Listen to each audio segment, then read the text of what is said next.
que a palavra dele foi traduzida em tantas línguas e chegou às nossas mãos nos dias de hoje. Quando nós falamos sobre o Sermão da Montanha, esse é um trecho, dos diversos trechos que tem nesse sermão, que fala sobre o quê? A oração do Pai Nosso. Quando nós falamos sobre a oração do Pai Nosso, é muito interessante que a gente tenha a visão de que hoje,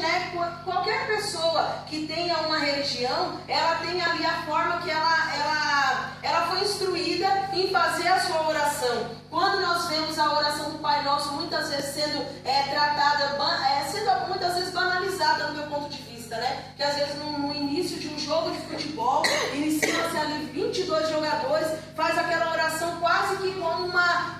recitando um poema, e eles oram ali, alguns não fazem nem ideia de onde vem ou para que estão fazendo, mas é só como uma maneira de iniciar um jogo. Ou então muitas pessoas colocam nas suas portas, nas suas janelas, ou carregam no carro. Eu acho que meu pai mesmo tem no carro, não sei se é o Salmo 23 ou se é o Pai Nosso, que tem em plaquinhas. Então tantas pessoas, é uma oração que ela foi tida como uma oração padrão para muitas religiões, mas quando nós olhamos o enredo dos evangelhos que falam por que Jesus ensinou a oração do Pai Nosso, aqui Jesus ainda, as pessoas não tinham essa ligação direta com Deus, porque quando nós temos Jesus que ele foi crucificado e que o véu do templo se rasgou, o que acontece? O simbolismo desse véu do templo que se rasga é que nos dá a liberdade de conversarmos com Deus, de falarmos com Deus das nossas dificuldades, das nossas necessidades, dos nossos anseios, aquelas coisas que muitas vezes a gente não consegue nem falar, mas quando a palavra do Senhor ela enfatiza que o Espírito Santo intercede por nós com gemidos inexprimíveis, quer dizer o quê? Que quando nós não conseguimos falar dos nossos planos, das nossas dores, das nossas mágoas, o Espírito Santo ele leva ao Pai, ele falando, olha, ele não está sabendo dizer o que ele está sentindo, a necessidade, a dificuldade, mas olha, Pai, o que eu estou dizendo é exatamente isso, o que ele quer, o que ele precisa, porque muitas vezes quando nós vamos orar, nós falamos de coisas que são tão banais, mas ontem mesmo eu tive um momento de conversa com o Luiz, e nós falávamos exatamente numa situação, que às vezes a gente faz planos, mas Deus ele tem planos tão maiores e melhores para as nossas vidas. E eu entendo que quando os planos de Deus eles se concretizam de maneiras muito melhores na nossa vida, é exatamente quando o Espírito Santo intercede por nós, porque muitas vezes a gente quer falar, Senhor, eu quero que aconteça tal coisa de tal forma e está ótimo, mas aí quando os planos de Deus se concretizam na nossa vida, a gente fala, nossa, se tivesse sido da maneira com que eu pensei, teria sido tão minúsculo, ia me trazer uma série de problemas, mas quando nós apresentamos ao Senhor as nossas dificuldades,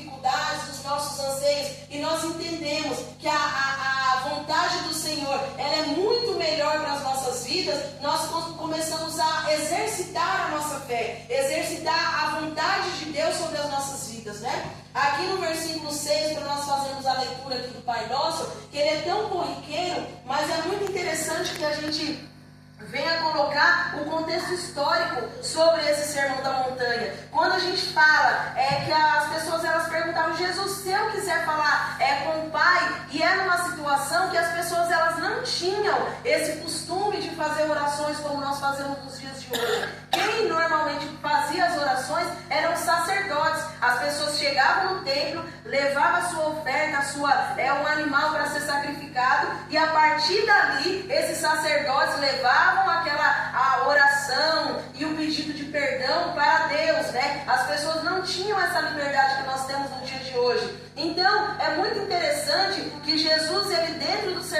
Sermão da Montanha, ele vem quebrando uma série de protocolos que naquela época ninguém fazia oração individual, Mas Jesus, ele chegou exatamente para fazer um marco na história da humanidade. Existe o antes de Cristo e o depois de Cristo, E quando nós falamos que a história da humanidade, ela se mudou da chegada de Jesus, existia um mundo antes de Jesus e existe um mundo depois de Jesus, E com a nossa vida não pode ser diferente. A chegada de Jesus na minha e na sua vida, ela tem que ter um marco, ela tem que ter um diferencial, O antes de Jesus, até mesmo, para quem teve quem nasceu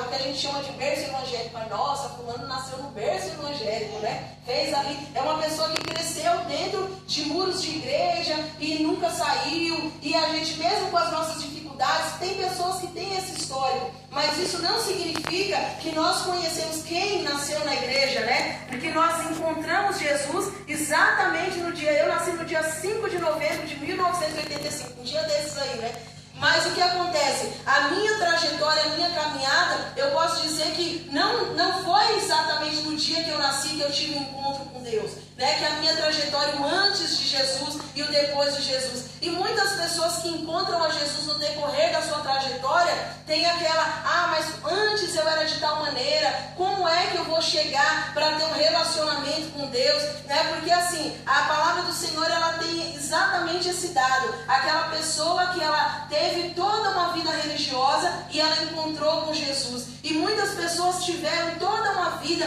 totalmente aversa, né, do que diz as Escrituras, mas quando Jesus, ele encontra a minha e a sua vida na caminhada, né, o apóstolo Paulo, que ele teve um encontro com Jesus na estrada, e a vida dele foi totalmente transformada. A Bíblia, ela tem diversos encontros que Jesus teve com uma pessoa e que totalmente mudou a vida dela. Então, quando nós falamos qual que é o princípio, né, de uma mudança com Jesus, é um relacionamento. E quando Jesus, ele fala sobre um relacionamento, o que é um relacionamento? É uma conversa, é uma dia a dia após dia. De manhã a gente conversa, à tarde a gente conversa, a gente sabe